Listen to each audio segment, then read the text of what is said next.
오늘은 이 아브라함에 대해서 함께 이야기를 여러분과 함께 나누고자 하는데요. 여러분, 아브라함 하면 먼저 떠오르는 이미지가 어떤 이미지가 떠오르십니까? 아브라함 하면 먼저 생각나는 게 무엇 먼저 생각이 나십니까? 순종의 사람, 이삭, 100세에 낳은 아들을 하나님께 바친 믿음의 사람, 믿음의 조상, 아마 이런 것이 우리 머릿속에 떠오르는 이미지가 될 것 같습니다. 그런데 우리가 실수하는 게 한 가지가 있습니다. 그것은 바로 아브라함은 처음부터 그런 믿음의 사람이 아니었다라는 것이죠. 물론 성경에 보면 22장, 창세기 22장에 보면 아브라함 이삭을 하나님께 드리는 내용이 기록되어 있습니다. 이삭을 바친 하나님은 분명 믿음의 조상으로 남아있다라는 사실은 분명합니다. 그러나 그런 아브라함의 믿음이 저 12장에 이제 아브라함이 등장하는데요. 그때부터 그 아브라함의 믿음이 그런 신실한 믿음이었는가? 우리 이것을 좀 더 곰곰이 생각해 봐야 됩니다. 근데 우리의 오해는 무엇인가 하면 이 22장에 등장하는 이 아브라함의 믿음이 12장에 등장하는 아브라함에서부터 분명히 계속해서 시작되었을 것이라는 눈으로 성경을 바라본다는 거죠. 그래서 아브라함이 성경에 등장하면 그런 위대한 믿음의 사람이라는 이미지를 가지고 이 아브라함을 대합니다. 그래서 아브라함이 무엇을 해도 저 행동은 본받아야 되고 저 행동들은 우리가 따라가야 될 그런 모습이 아닌가, 참 믿음의 사람 멋지다, 이런 이미지 가운데, 이런 편견 가운데 우리가 이 아브라함을 바라보고 있는 건 아닌가 이렇게 생각해 보게 됩니다.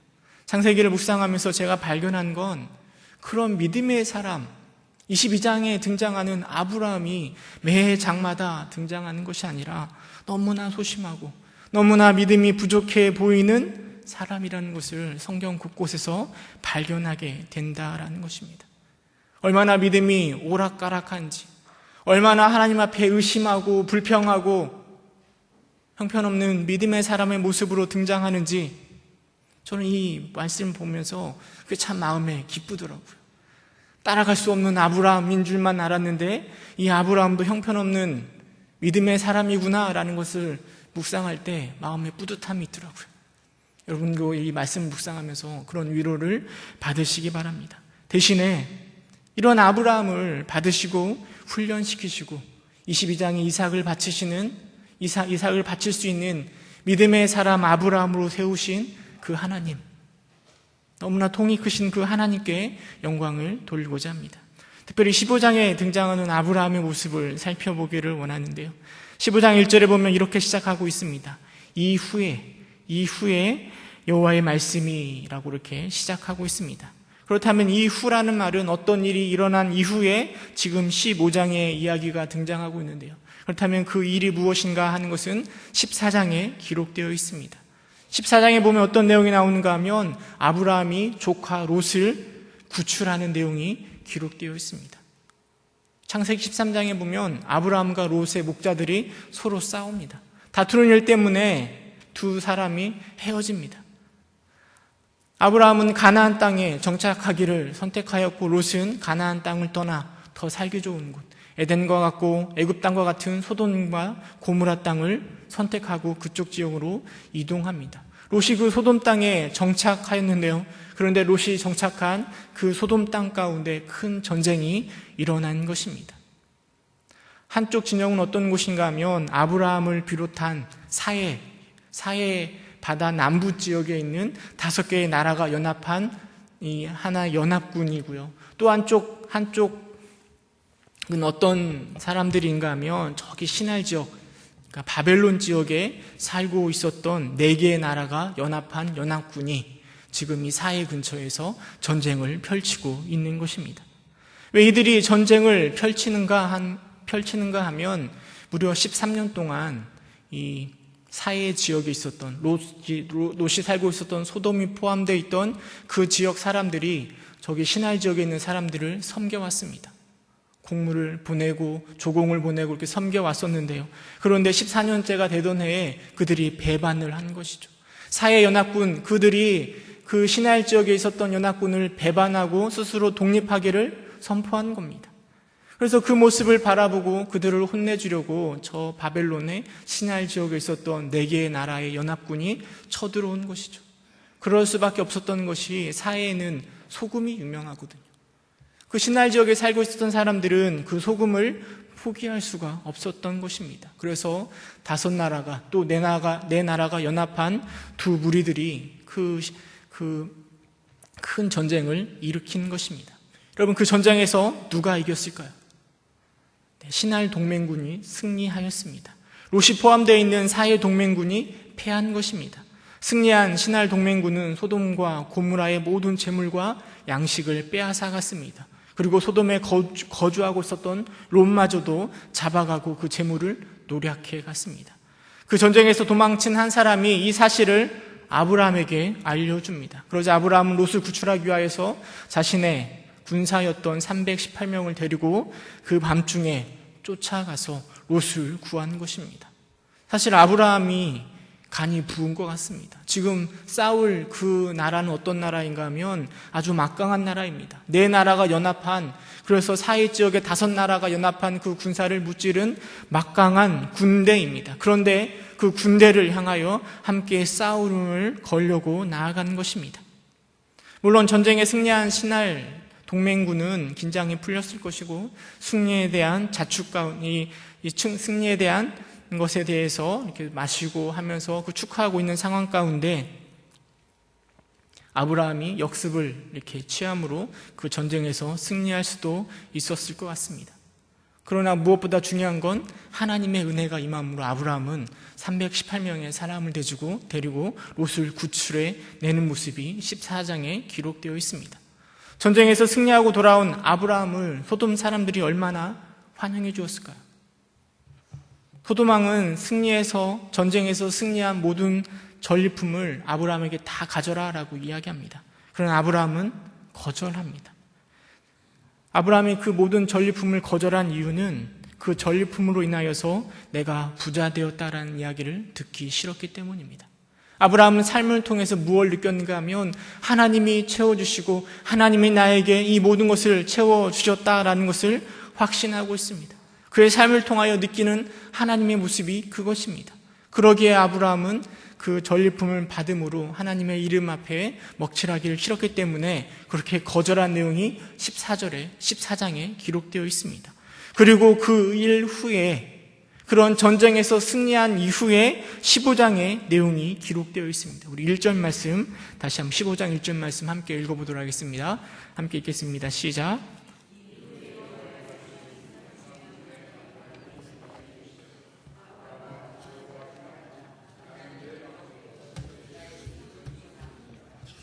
아멘.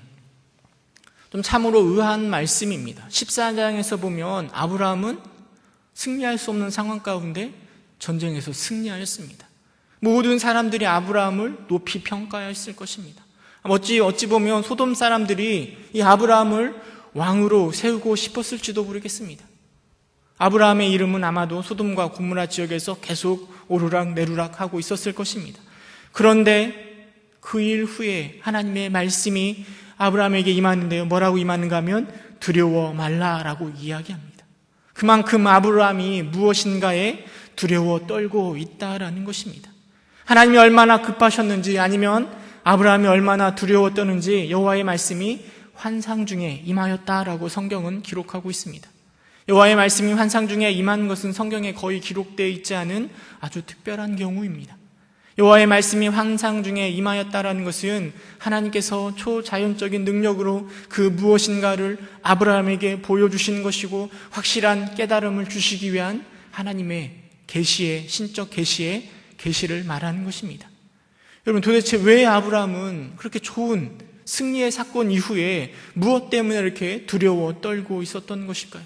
도대체 무엇 때문에 아브라함이 이렇게 떨고 있기에 하나님이 급하게 오셔서 환상 중에 임하셔서 위로하셨던 것일까요? 아브라함이 두려웠던 것 한 가지는 바로 보복 때문이었습니다. 318명을 데리고 밤중에 전쟁에서 승리하였지만 그러나 전쟁에서 패한 그들은 무려 13년 동안 그 사해 지역을 소돔과 고모라를 포함한 그 지역을 다스리던 강한 민족이었습니다. 기습공격으로 패하였지만 그들이 가만히 있을 이유가 없습니다. 다시 연합하여 공격해 올 것이 너무나 뻔한 것이죠. 아브라함은 그것이 두려웠던 것입니다. 물론 하나님의 은혜 가운데 어떻게 했는지 모르겠지만 그 전쟁에서 승리하여서 롯을 구하였지만, 그러나 그들이 다시 보복해 올까 하는 두려움이 그 마음 가운데 있었고, 그리고 언제 쳐들어올지 모르는 그 모습 가운데 전전긍긍하며 두려워 떨고 있는 것입니다. 또 우리의 모습도 그런 모습이 있는 것 같습니다. 세상 속에서 하나님의 부르심으로, 믿음으로 구원을 받아 천국을 소망하며 살아가는 하나님의 자녀가 되었습니다. 그런데 우리는 여전히 세상 속에서 살아가야 됩니다. 그것이 두려운 것이죠. 세상 가운데 믿음을 가지고 살아가는 것이 때로는 우리에게 두렵게 다가옵니다. 그래서 우리는 적당히 믿음 숨기고 세상 가운데 살아가길 원하지 않습니까? 세상 속에서 내 믿음을 드러내고 믿음대로 살아가는 게 너무나 두려워서 세상이 나를 혹여나 잡아먹지는 않을까 두려운 마음 가운데 하나님을 향한 믿음이 있지만, 하나님이 나를 구원해 주셨지만 그럼에도 불구하고 두려움 가운데 살아가고 있지는 않습니까? 제가 이제 고등학교 때 친하게 지내던 친구들이 있거든요. 고3 때까지 열심히 친하게 지내던 그 친구들. 그래서 수능 끝나고 그 친구들이랑 항상 늘 거의 매일매일 만났던 것 같아요. 만나가지고 학교가 끝나면 와가지고 볼링장 갔다가 당구장 갔다가 밥 먹고 그렇게 항상 놀았거든요. 그리고 대학교 1학년 때에도 같은 학교를 많이 가서 그 친구들이랑 많이 놀았었는데요. 근데 제 인생에 보면 대학교 1학년 때가 저의 신앙이 가장 많이 성장한 때입니다. 정말 하나님의 은혜 가운데 믿음이 많이 돌이켜보면 많이 성장한 것 같아요. 그런데 그 대학교 1학년 시절에 이제 끊임없이 그 친구들을 또 가끔씩은 아니고 좀 일주일에 한두 번 이상은 봤던 것 같아요. 근데 그 친구들을 만나면 항상 뭘 하는가 하면 당구 치고 어디로 가는가 하면 술자리를 항상 가는 거죠. 그때 저만 하나님 믿고 있었고 그 친구들은 믿지 않았거든요. 근데 신앙은 처음에는 신앙이 없었기 때문에 그 친구들이랑 만나면 이렇게 맥주도 마시게 되고 소주도 마시게 되고 그런 건 아니겠어요. 그런데 신앙이 점점점 자라날수록 그 마음에 부담감이 생기는 거야. 얘들 만나면 또 이거 시험에 드는데 마시지 않아야 되는데, 그 부담감 때문에 나중에 제가 어떻게 했는가 하면 그 친구들을 버렸습니다. 만나자고 하면 도망 다니고 그 친구들을 만나지 않나고. 제가 그 친구들이 싫어한 게 아니고 가면은 제가 또 넘어질까, 저를 믿지 못해서 유혹에 쓰러질까, 그런 걱정과 두려움 가운데 그 친구들을 피했던 기억이 납니다. 아브라함이 그런 두려움 있지 않았을까요? 물론 그때 느꼈던 두려움과는 비교할 수 없죠. 왜냐하면 그 세상 그 4개의 연합군이 쳐들어오면 그것은 아브라함의 모든 삶이, 그의 생명이 다 빼앗길 수 있는 상황이기 때문에 훨씬 더 두려운 마음 가운데 있었을 것 같습니다. 또 다른 두려움은 무엇인가 하면 그런 상황 가운데 아브라함에게 자식이 없다라는 사실입니다. 분명 하나님은 나로 하여금, 아브라함으로 하여금 큰 민족을 이루겠다라고 12장에 약속하셨습니다. 13장에 보면 땅에 티끌만큼 자손들의 수를 많게 해 주시겠다라고 말씀하셨습니다. 그러나 지금 아브라함에게는 아들이 한 명도 없습니다. 이런 두려운 상황 가운데 자신의 곁에 서서 지켜줄 든든한 아이가 있다라면 얼마나 위로가 되겠습니까? 나이라도 젊으면 이제라도 아들이 생기겠지 하는 소망이 생길 수 있겠지만, 지금 아브라함 나이가 그 갈대아 우르를 떠날 때가 75세였고 벌써 시간이 수년이 흘렀기 때문에 이제 80을 넘어 90으로 가고 있는 상황 가운데 지금 자신의 대를 이을 자녀가 없다라는 것은 아브라함을 하여금 큰 두려움에 사로잡히게 될 만한 문제입니다. 오늘날이야 자녀가 없고 내 대를 이을 사람이 없다라는 게 큰 문제가 되지 않지만, 그 당시의 문화 가운데 자녀가 없다라는 것은 너무나 큰 두려움이었던 것입니다. 그런 두려움에 빠져 있는 아브라함에게 하나님이 나타나셔서 환상 중에 뭐라 말씀하시는가 하면, 아브라함아 두려워하지 말라. 나는 내 방패요 너의 지극히 큰 상급이니라 라고 말씀하십니다. 여러분, 하나님이 왜 나는 내 방패라고 말씀하신지 금방 이해할 수 있을 거라 생각되어집니다. 하나님이 그 이방 민족으로부터 너를 지켜주는 방패가 되겠다라고 아브라함을 위로하고 계시는 것입니다. 두려워하지 말라. 아브라함아 두려워하지 마. 내가 너의 방패가 되어줄게.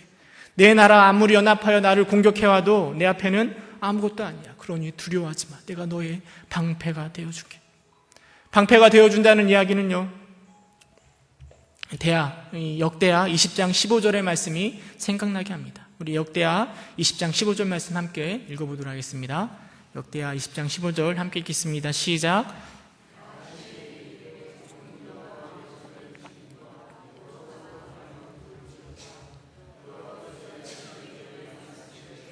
너희는 이 큰 무리로 말미암아 두려워하거나 놀라지 말라. 이 전쟁은 너희에게 속한 것이 아니요 하나님께 속한 것이라. 아멘. 이 전쟁이 누구에게 속한 것이라고요? 하나님께 속한 것이라고요. 하나님이 아브라함에게 이렇게 설득하고 위로를 하고 있는 것입니다. 야, 내가 너의 방패가 되니까 너 두려워하지 마.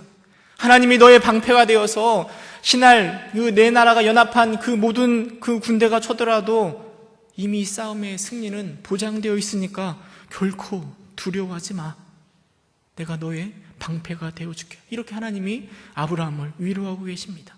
또 하나님이 뭐라고 위로하시는가 하면 나는 너의 지극히 큰 상급이다 라고 말씀하십니다. 여러분, 인생에 있어서 상급, 하나님으로부터 받게 될 아니면 그 보상, 그 상급이 무엇이라 생각되어집니까? 성경은 주로 이 상급을 후사, 자녀라라고 이야기합니다. 시편 127편 3절에 보면 우리 127편 3절 말씀 함께 읽어볼까요? 함께 읽겠습니다. 시작.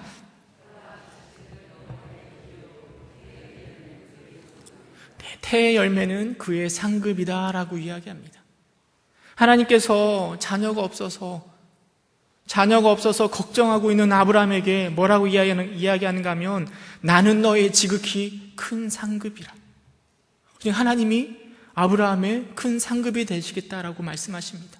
어찌 보면 이 아브라함이 하나님의 자녀가 된다라고 이렇게 생각할 수도 있는데요, 이 말씀은 하나님이 아브라함의 자녀가 되어주겠다라는 말씀이 아니라 하나님이 너의 후사를, 너의 자녀를, 너의 기업 물을 자를 책임져 줄 것임을 분명하게 말씀하고 계시는 것이죠.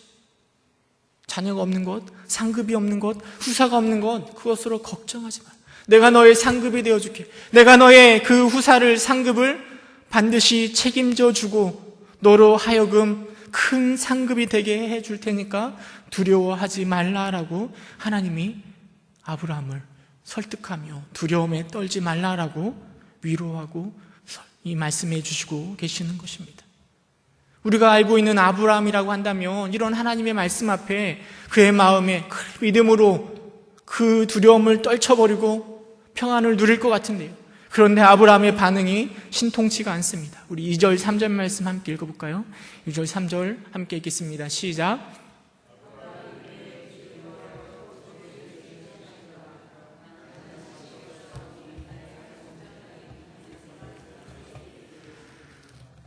아브라함이 또 이르되 주께서 내게 씨를 주지 아니하셨으니 내 집에서 길린 자가 내 상속자가 될 것이니이다. 아멘. 그럼 너무나 소심한 아브라함의 모습이 등장합니다. 제가 A형이거든요. 아마도 아브라함도 이 소심한 A형이지 않을까 하는 생각이 듭니다. 하나님께서 두려워하지 말라 분명히 얘기하셨는데요, 그런데 아브라함이 뭐라고 얘기하는가 하면 하나님이 도대체 저에게 주신 게 뭐가 있습니까? 제가 자식이 없는데 저의 상속자는 저희 집에서 길러진 엘리에셀이 나의 상속자가 될 것 아닙니까? 라고 반문하고 있는 것입니다. 하나님에게 아브라함이 이렇게 이야기하는 건 하나님이 자신에 대해서 아무것도 주지 않는 것에 대해서 불신하고 있고 항의하고 있는 것입니다. 우리나라 말로 하나님 앞에 완전히 삐져 있는 것이죠. 아니, 그렇게 주신다 말씀하셔놓고 아직까지도 주시지 않으시고 말로만 위로해 주실 것입니까? 라고 하나님 앞에 원망하고 있는 것입니다. 한 번도 하나님의 말씀 앞에 대꾸하지 않고 순종하던 아브라함이 아주 부정적으로 큰 상급은 무슨 엘리에셀이나 나의 후사가 될 것입니다, 나의 상급이 될 것입니다 라고 토로하고 있는 것입니다. 여러분, 제가 하나님이라면 이런 아브라함의 모습을 보고 이렇게 버르장머리가 없는 이런 아브라함의 모습을 보고 크게 혼내셨을 것 같습니다. 그런데 하나님은 그렇게 불평하고 있는 아브라함을 찾아가서 다시 설득하십니다. 4절에 보면 이렇게 이야기합니다. 엘리에셀이 너의 후사가 아니라 내 몸에서 난 자가 너의 상속자가 될 것이라 라고 이야기합니다. 5절에 가면 어떻게 하시는가 하면 하나님이 아브라함을 붙들고 밖에 나아가서 하늘의 별들을 보여주십니다. 저 별들을 셀 수 있나 보라. 내가 내 자손을 저 뭇별들처럼 해주겠다 약속하십니다. 너무 소심해서 하나님의 그 음성들을, 하나님의 약속들을 믿지 못하는 아브라함을 향하여 통이 크신 하나님은 그를 또 설득하십니다. 아브라함에게 나아가서 야, 너의 후사는 내 씨에서 나올 것이야. 저 하늘의 별을 봐봐. 저 별들만큼 너의 자녀들을 이렇게 번성하게 해줄 거야. 이렇게 설득하고 나서야 아브라함이 고백하는 게 바로 6절의 말씀입니다. 우리 6절 말씀 함께 읽어보도록 하겠습니다. 시작.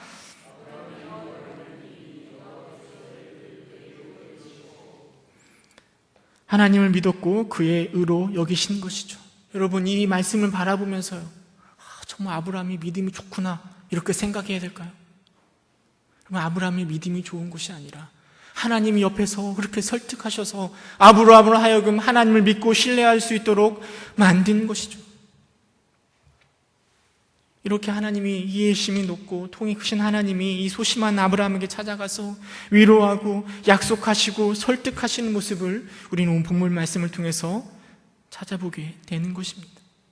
그런데 아브라함은 여기서 끝나는 것이 아니라 하나님께서요 이렇게 얘기하시고 이 땅을 너에게 주 업으로 삼게 하시겠다라고 이야기하시니까요, 아브라함이 또 무엇을 요구하는가 하면 8절에 보니까 주 여호와여 내가 이 땅을 소유로 받을 것을 무엇으로 알릴까? 라고 이야기합니다. 이렇게 하나님 말씀하시면 너무 감사합니다 하나님, 제가 잘 믿을게요 이렇게 끝나면 좋을 것 같은데, 아브라함이 하나님 앞에 또 뭐라고 얘기하는가 하면 그렇다면 그 증표를, 이 땅을 소유하게 될 만한 증표를 나에게 보여달라라고 요청하고 있습니다. A형도요, 그냥 A형이 아니라 정말 소심한 A형인 것 같아요. 분명한 무엇인가를 하나님 앞에 또 요구합니다. 믿지 못하여서 또 요구하는 것입니다. 제가 하나님이라면 저걸 그냥 하나님이 그래 너 관둬라, 내가 다른 사람 찾을게 이렇게 할 법도 아는데요, 그런데 하나님은 그렇게 하지 않으십니다. 이 아브라함의 이 소심한 모습을 바라보면서요, 사실 우리의 연약한 믿음의 모습을 다시금 생각해 보게 됩니다.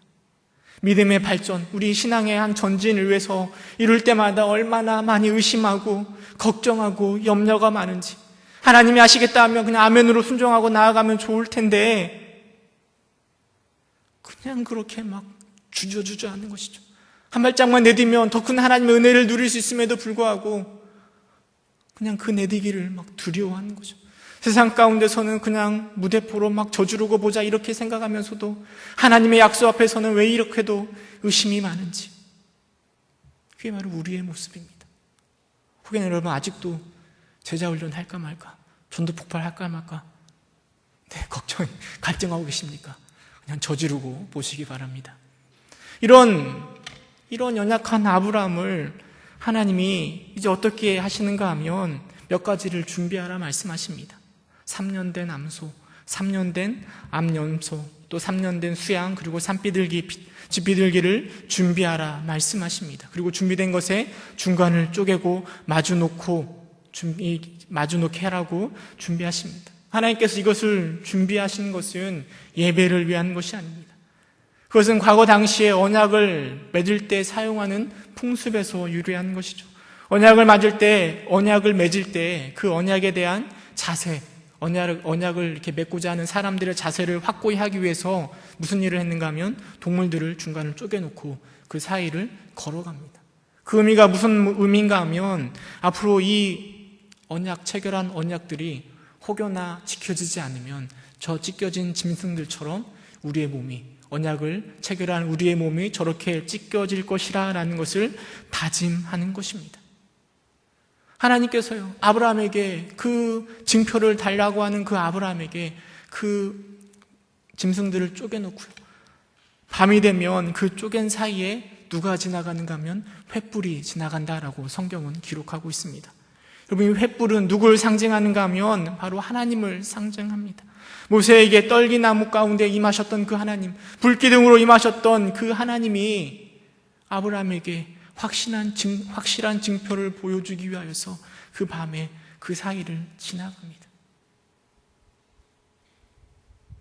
하나님께서 그렇게 보여주시는 건 아브라함에게 맺은 그 언약이 반드시 틀림없이 이루어질 것을 아브라함에게 보여주고 설득하기 위함입니다. 여러분, 아브라함은 그 사이를 지나갈까요? 성경에는 지나갔다라는 기록은 없는 것 같아요. 정말 이것은 너무나 어처구니 없는 일이라 할 수 있습니다. 하나님이 약속하셨는데, 전능하신 하나님이 내가 너 그렇게 해줄게 라고 이야기하고 있는데, 아브라함은 믿지 못하여서 증표를 보여달라고 하고, 그런 증표를 보여달라고 하는 아브라함에게 하나님은 친히 나타나셔서 그 증표로 그 쪼개진 동물 사이를 지나가시며 그 언약이 반드시 지켜질 것임을 아브라함에게 보여주고 계십니다. 뿐만 아니라 성경에 보면 애굽 강에서부터 유브라데스 강까지 너에게 줄 것이라 다시금 확신시키십니다.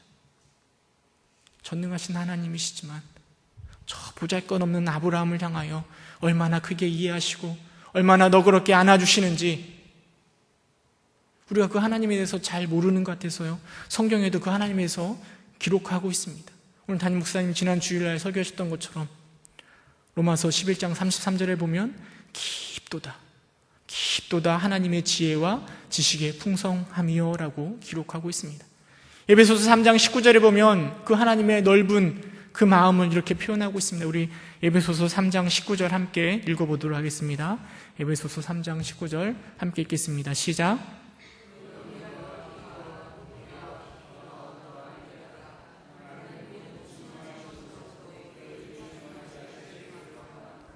아멘.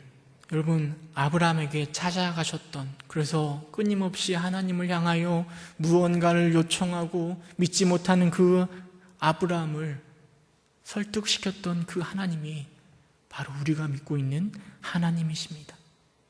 이렇게 통이 크신 하나님이 우리가 섬기는 바로 하나님이십니다. 그 하나님의 그 사랑하심의 깊이와 너비와 높이와 넓이가 얼마나 크신지 우리가 깨달게 되기를 주님의 이름으로 축원합니다.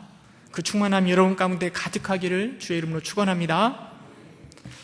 근데 저는 이 아브라함을, 이 15장에 나타나는 아브라함을 묵상하면서요, 꼬숩다라는 생각이 들기도 하지만 또 한편으로는 저 아브라함의 모습이 너무나 부러웠습니다. 조금 질투가 나는 것도 사실입니다. 왜냐하면 왜 하나님은 나에게 그런 은혜를 베풀어 주시지 않으실까 하는 생각이 자꾸 들기 때문입니다.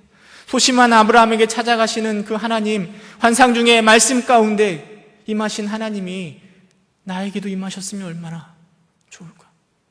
저 손을 붙들고 밖에 나아가서 별을 바라보며 말씀하신 하나님이 내 손을 이끌고 밖에 나아가서 그렇게 말씀하시면 우리는 정말 죽도록 하나님을 위해서 충성할 수 있을 것 같지 않습니까? 불 속이라도 들어가서 얼마든지 주의 일을 위하여 순종할 수 있을 것 같지 않습니까? 그러나 여러분, 하나님은 이미 우리를 위해서 그렇게 하셨습니다. 하나님의 나타나심의 가장 확실한 방법이, 가장 확실한 모습이 무엇인가 하면 예수님 이 땅에 오신 그 모습입니다. 성육신 하신 그 모습이 환상 중에 나타나신 하나님보다 더 분명하게 보여지는 사실입니다. 아브라함에게는 쪼갠 동물 사이로 지나가시면서 언약을 세우셨지만 예수님은 친히 십자가를 지심으로 그 쪼갠 사이를 지나간 것이 아니라 친히 보혈을 흘리심으로 세우신 그 언약을 완성하셨습니다. 그 역사의 말씀들이 우리에게 들려지는 것 아닙니까? 그러나 오늘을 사는 우리들은 여전히 그 예수님을 보지 못했다라고 하나님 앞에 더 큰 은혜를 구하고 있습니다. 구약 시대에는 앞으로 메시아가 오실 거야 라고 얘기했지만 믿지 못하였고, 오신 메시아를 바라보면서 이분은 메시아가 아닐 거야 라고 이야기하고, 오셨던 메시아를 바라보면서 다시 보여달라고 요청하는 그 사람들의 모습이 바로 오늘 우리들의 모습입니다. 이것이 바로 양 같아서 각기 제 길로 가는 우리의 모습입니다. 그러나 정말 다행인 것은 그럼에도 불구하고 아브라함을 설득시키셨던 그 하나님이 오늘 우리에게 찾아오셔서 우리를 끊임없이 설득하신다라는 것입니다. 물론 방법은 다양합니다. 때로는 우리를 협박할 수도 있습니다. 건강을 치시거나 어려움을 주시거나 협박할 수도 있습니다. 때로는 우리를 설탕으로 구슬릴 수도 있습니다. 좋은 축복을 주셔서 우리를 설득시킬 수도 있습니다. 또 때로는 사랑에 호소할 수도 있습니다. 내가 널 위해서 이렇게 해줬는데 너는 왜 이렇게 안 할 거니? 라고 다양한 방법을 통해서 아브라함을 저 이삭을 바치는 아브라함으로 변화시키고 인도시켰던 것처럼 오늘 우리 하나님은 우리에게도 동일하게 설득시키며 우리를 인도해 나아가실 것입니다. 여러분, 이것이 너무나 감사하지 않으십니까? 오늘 나는 너무나 소심해서 하나님을 등지고 싶고 하나님을 멀리하고 싶지만 우리 하나님은 그렇지 않습니다. 우리 하나님의 사랑은 변함이 없습니다. 우리를 저 자리로 이끌어 가시고자 하시는 그 하나님, 저 믿음의 자리로 이끌어 가시고자 하시는 그 하나님의 모습은 결코 변함이 없는 것입니다. 소심한 아브라함과 통큰 하나님을 바라보면서 우리는 믿음에 대해서 다시금 생각해 보게 됩니다. 여러분, 믿음이라는 것이 무엇입니까? 무엇이 믿음입니까? 믿음이라는 것은 하나의 관계입니다. 하나의 인격체가 다른 인격체에 대해서 갖는 사랑과 긍휼과 자비와 신뢰의 관계가 바로 믿음입니다. 그 믿음 안에서 한 인격, 하나님이요, 다른 인격, 우리 인간들을 죄에서 구원하고 의와 진리와 거룩함으로 부르시고 완성해 나아가실 것입니다. 이게 바로 믿음 아니겠습니까? 그런데 우리는 믿음을 바라보면서 자꾸 누구에게 집중하는가 하면 믿고 있는 나 자신에게 집중합니다. 나의 믿음에 집중합니다. 그래서 많은 사람들은 우리의 신앙에 실패가 있고 우리의 신앙에 만족스럽지 못한 것은 무엇이 문제라고요? 나의 믿음이 문제라고 생각합니다. 나의 믿음이 부족해서 나의 신앙이 이렇게 흔들리고 나의 믿음이 부족해서 내가 하나님을 향하여 제대로 나아가지 못한다라고 이야기하고 생각합니다. 그래서 믿음 없는 나를 탓합니다. 그러나 여러분, 믿음은 하나님을 믿고 있는 나를 믿는 게 믿음이 아닙니다. 여러분, 믿음은 나에게 무슨 일이 있어도 내가 하나님을 향한 그 신뢰를 놓지 않을 거야, 이게 믿음이 아니죠. 여러분, 믿음은 무엇을 바라보는가 하면 나를 선택하시고 예수 그리스도가 나를 위하여 십자가를 지셨음에도 불구하고 늘 다른 길로 나아가는 나를 바라보면서 내가 하나님을 믿어야지, 그게 믿음이 아니고요. 진정한 믿음은 무엇인가 하면 우리는 다른 길로 가지만, 끊임없이 주님을 배반하고 딴 길로 가지만 그럼에도 불구하고 여전히 나를 붙들고 계시는 그 하나님을 신뢰하는 게 바로 믿음입니다. 그래서 여러분, 믿음은 하나님 붙들고 있는 나를 믿는 게 아니라 나를 붙들고 계시는 하나님을 신뢰하는 게 진정한 믿음이라는 것입니다.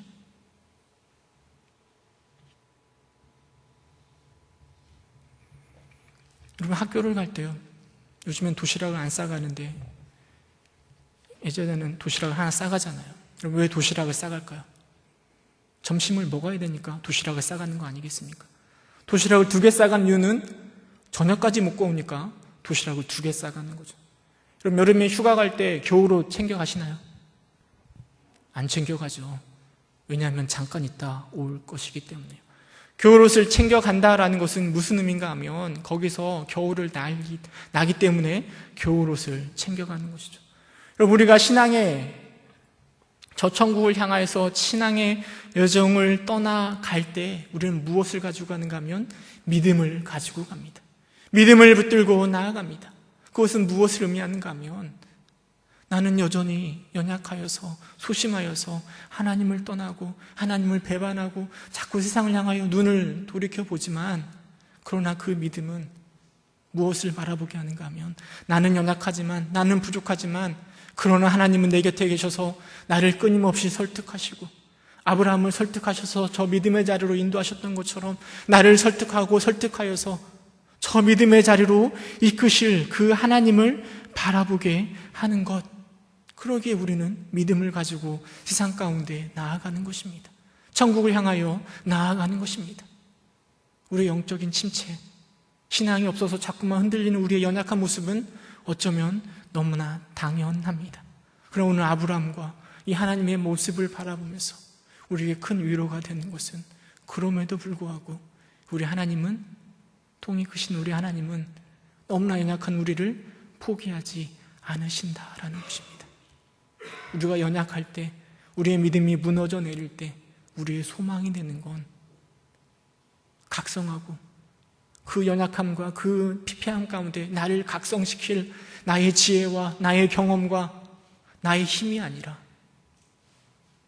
그럼에도 불구하고 여전히 내 곁에 쓰셔서 나를 이끌어 가실 그 하나님, 그것이 바로 우리의 소망이 되는 것입니다.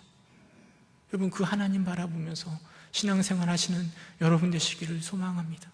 믿음이 없어지고 정말 연약해질 때, 그럼에도 불구하고 경건한 척, 믿음이 있는 척 포장할 것이 아니라 있는 모습 그대로 하나님 앞에 아브라함처럼 투쟁도 하고 때도 부리시면서, 그러나 그 부딪힘 가운데 하나님 우리를 설득해 나아가실 겁니다. 여러분, 그 믿음 가지고 하나님을 바라보면서 성장하면서 나아가시는 여러분 되시기를 주님의 이름으로 축원합니다. 함께 기도하겠습니다. 은혜가 풍성하신 하나님, 연약하고 부족한 아브라함을 통하여 우리의 부족한 모습들을 바라보게 됩니다. 너무나 연약하여 주님을 떠나고, 너무나 연약하여 세상 가운데 살기를 좋아하는 우리들이지만, 그럼에도 불구하고 우리에게 소망이 되는 건 아브라함 곁에 서서 끊임없이 설득하여 이삭을 바칠 수 있는 믿음의 자료로 이끄신 그 하나님임을 고백합니다. 하나님, 그 하나님을 믿고 신뢰하며 우리의 신앙의 여정을 떠나는 자 될 수 있도록 주님 인도하여 오시옵소서. 우리는 연약하지만 변함이 없으시는, 아낌없이 우리를 사랑하시는 그 주님 바라보며 살아가는 우리들 될 수 있도록 주님 인도하여 오시옵소서. 예수님의 이름으로 기도드립니다. 아멘. 교회 소식 전하도록 하겠습니다. 제자 훈련생과 또 전도 폭발 훈련생